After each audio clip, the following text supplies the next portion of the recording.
Hey guys, it's Craz-E Coupons. Welcome back to my channel, and in today's video, we are going to be talking about P&G spin deals. But first, before we get started, if you haven't already subscribed, please consider doing so. And while you're at it, do your girl a huge favor.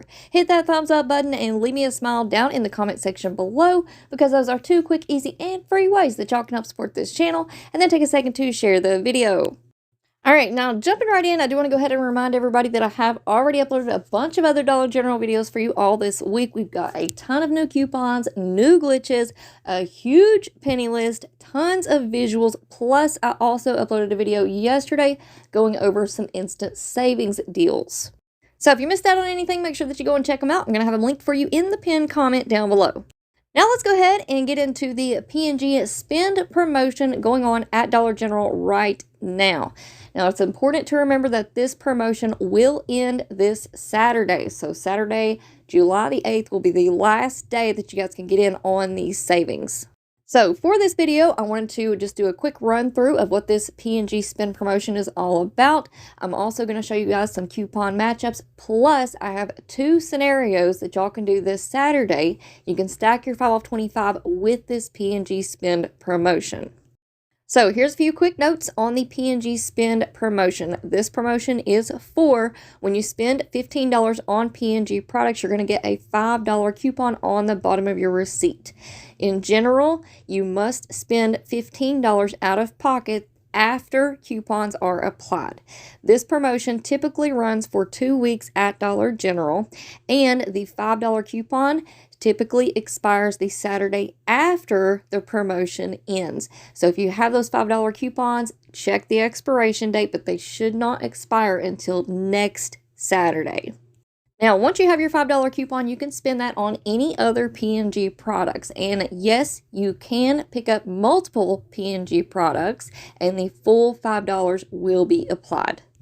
Now, sometimes the P&G spend promotion will glitch for us. Now, unfortunately, that is not happening right now, but I just want you guys to keep this in mind for future promotions. Now, when the spend promotion does glitch, that means that we can spend $15 before coupons are applied. Then all of the coupons come off, we get a super low out-of-pocket deal, and then you still get the $5 coupon back. But again, that is only when the promotion glitches. Also, another little glitch that happens with this spend promotion is that with that $5 coupon, sometimes you can use it on anything in the store. But unfortunately, the only way to tell is by trial and error. Now, I have already done some spend deals this week, and as far as I can tell, the promotion is not glitching this time around. But I wanted to go ahead and give you guys the information for the next time that we get the P&G spend promotion. Now, I also want to go ahead and give you guys the heads up. If there's something wrong with the system and if your $5 coupon does not print, you have 3 options. Number 1, you can return your items and get your money back. Number 2, you can ask to speak to the manager or the district manager and see if they will just give you a $5 Dollar General gift card in place of that $5 coupon. Or you can also call or email customer service about the issue. Just make sure that you save your receipt. And in my experience, I have had better luck going through their email on the website versus trying to call in to customer service. So there's just a few tips and tricks that I wanted to share with you all about the P&G spend promotion. Now we're going to take a look at a few of the coupon matchups that we have on P&G products right now. And I want you guys to keep in mind that y'all can mix and match any way you would like to. Again, the main thing that you need to remember is that you have to spend $15 out of pocket, and that is before taxes and after coupons have been applied.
Alright guys, now we are almost through all of the coupon matchups for the P&G products. As you guys will notice on the screen, there are a few P&G glitches that we can throw in to our scenarios as well. And I also want to go ahead and give you all a heads up that I will have the full glitch list video coming up next. So y'all make sure that you stay tuned for that. But for now, let's go ahead and take a look at a couple of scenarios that we can do this Saturday at Dollar General using our 5 off $25 coupon and stacking it with this P&G spin promotion. So for this first one, you want to pick up one of the Tide laundry products priced at $9.95, one of the Downy Rinse and Refresh at $6.95, one Downy Unstoppables at $6.95, one of the Febreze warmers at $3.50, one Swiffer Duster starter kit at $5.50, three of the Pantene travel size shampoos and conditioners at $1.75 each, and one of the Oral-B floss picks at $3.35. And that's going to put your subtotal at $41.45. And here's your list of coupons. So of course you're going to need your 5 off 25, the 2 off 1 Tide laundry product, the 3 off 1 Downy Rinse and Refresh, the 3 off 1 Downy Unstoppables, the $2.30 off 1 Febreze warmer, the 4 off 1 Swiffer product, the 5 off 3 Pantene products, and the 1 off 1 Oral-B floss. And that's going to bring your subtotal after coupons down to $16.15 for 9 items, but you're going to get back that $5 coupon on the bottom of your receipt, and that's going to make your final price $11.15 for 9 items, making each one just $1.23 each. And I think that's a pretty good deal considering we started off at $41. Now, for this next scenario, this is going to be a triple dip deal. So we are going to be taking advantage of the 5 off 30 gain, the 5 off 25, and our P&G spend promotion. So for this one, you want to pick up one of the Gain Flings Odor Blast 60 count at $15.95, one of the Gain Odor Blast Fireworks 14.4 ounce bottles at $9.95, two of the Gain dish soaps at $2.50 each, and one Gain Scented Swiffer Duster starter kit at $5.50. That's going to put your subtotal at $36.40. And here's a list of the coupons that you're going to need for this scenario. So, of course, you're going to need your 5 off 30 Gain and your 5 off 25 DG Store coupons, your $3.50 off 1 Gain Flings, the $2.50 off 1 Gain Fireworks, the 1 off 2 Gain Dish Soap, and the 4 off 1 Swiffer product. And after coupons, that's going to bring your subtotal down to $15.40 for all 5 items, but you're going to get back that $5 coupon, so that's going to make your final price $10.40 for all 5 items, making each one just about $2.08 each. Alright guys, so that's going to be it for me for now. I hope y'all enjoyed this video, and before you go, don't forget to subscribe, turn on those notifications, hit that thumbs up button, and leave me a smile down in the comment section below. Thank you all so much for watching. I hope y'all have a beautiful day, and I will see you on the next one.